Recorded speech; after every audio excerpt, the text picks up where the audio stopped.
The One Piece fan letter has potentially revolutionized filler episodes. When I first watched the One Piece fan letter, I didn't think it was worth making a video about.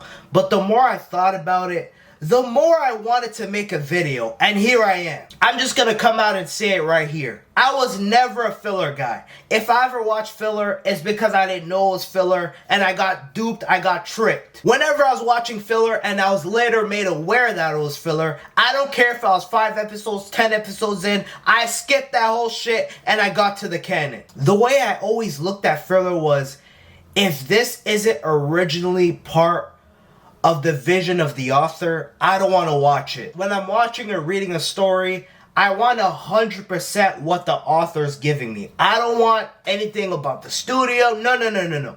I want the original story. So I hate the fact that we get these arcs with characters that do a bunch of stuff that's out of character and etc. And yes, it's filler, so you have to take it serious. But if it's filler, why am I watching it? Literally. The whole concept of the One Piece fan letter changes everything. Because yes, and this one in particular, we saw Luffy, we saw Nami, we saw Zoro, Usopp, and etc.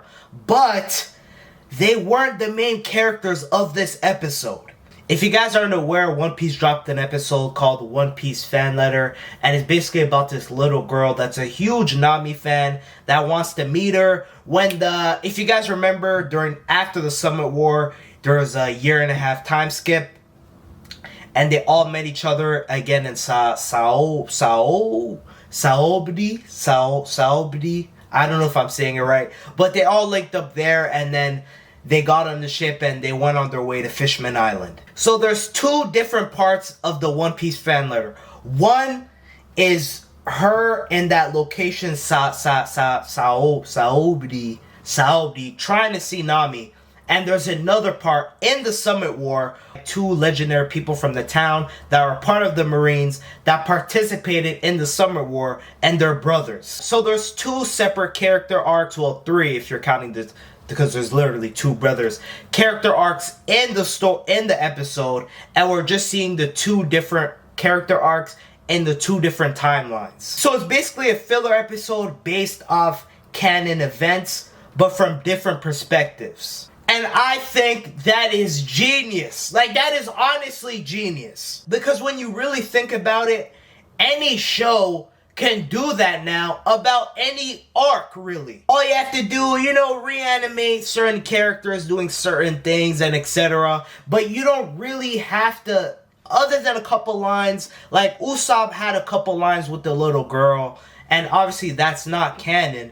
But it's not that big of a deal, and honestly, you could make it canon. An anime like Attack on Titan that just ended.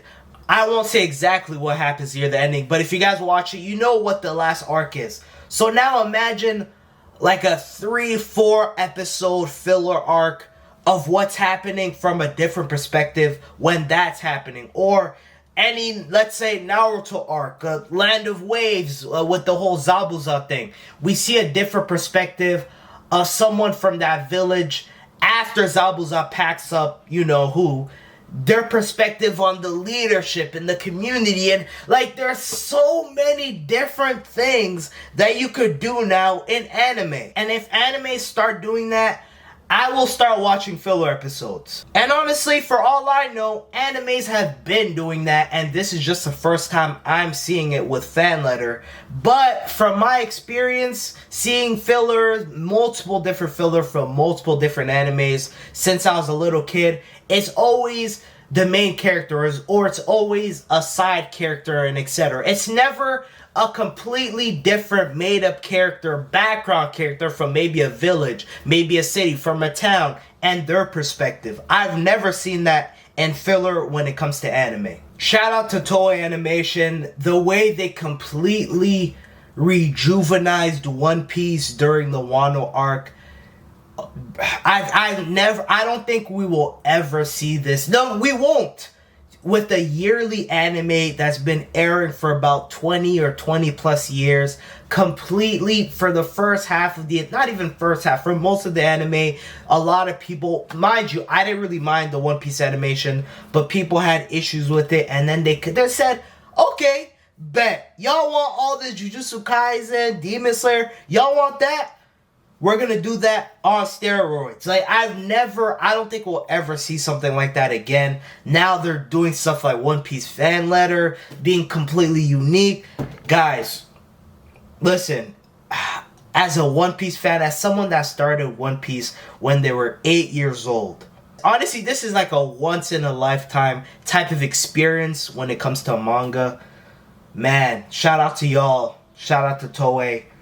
But what do you guys think? Am I glazing too much? Am I supporting it too much? Am I too optimistic? Am I being a stan right now? Was One Piece fan letter that good? Was it that revolutionary? Was it that unique as a concept? Let me know if you guys agree, disagree in the comments. But honestly, listen. I hope this isn't the last fan letter, because you guys could do this with so many other One Piece arcs. I love One Piece.